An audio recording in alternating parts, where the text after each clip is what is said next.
Perceptional programming. To identify freedom is to identify what is taking us away from feeling free. Feeling free is ultimately choice, and choice is freedom.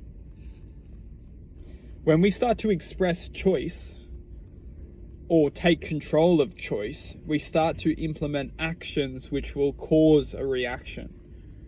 It's this action or this identity of procreation is what's going to activate the awareness of which will create that true freedom feeling.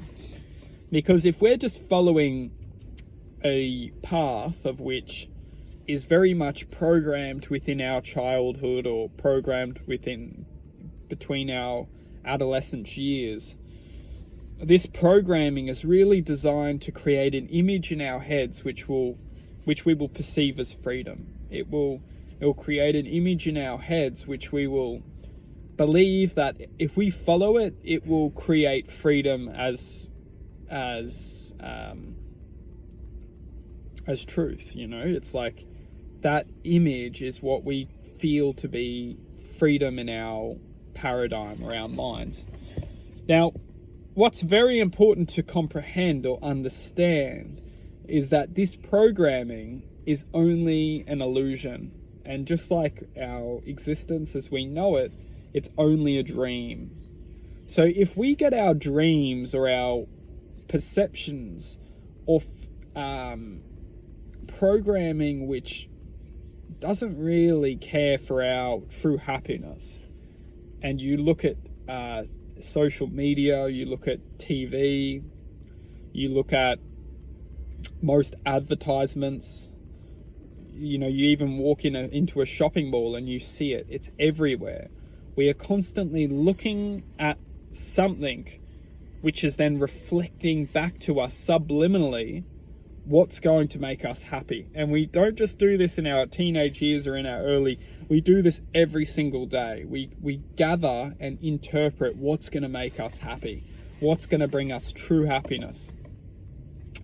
And this is ultimately what keeps us continuously distracted from truly achieving a state of contentment or a state of alignment with oneself, is because when you're in the shopping mall, or when you're watching TV, or when you're on social media, you don't see yourself.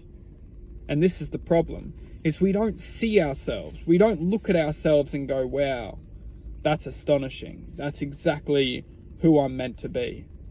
Because ultimately, the true self is only perceiving unconditional happiness when it comes in alignment with that there is nothing to do.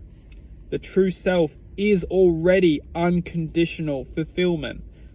The true self is already unconditional contentment. The true self is already unconditional happiness. The only thing which is convincing us that this is not true is the paradigm of everything that needs to happen for us to feel this accomplishment. The mind is out of control if we don't learn to silence the mind. When we learn to silence the mind, we gain control over the thoughts. We can silence the thoughts, and we can trust that everything is already in its divine place. The only thing which is convincing us that everything that is out of place is the distorted frequency which is ultimately manipulating our minds to take its existence seriously. We take this seriously because we're taught to take these thoughts seriously. Oh, we must do this, we must do that, we must do this, we must do that. Ultimately, when we do it, we find ourselves suffering from it.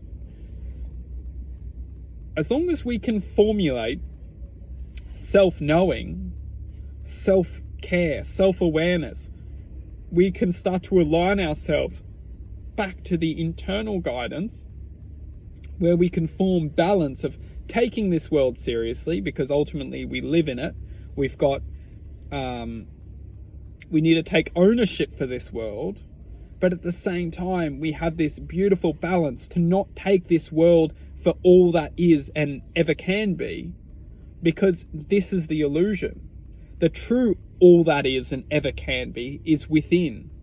And as long as we find that balance within, we can truly disconnect from all the fears and all the stress and all the worry and all the frustration and all the insecurities of the mind's perceptional programming, and we can actually form a connection back to our true self, start to trust and start to bring the essence of infinite possibility back into this world. Pow.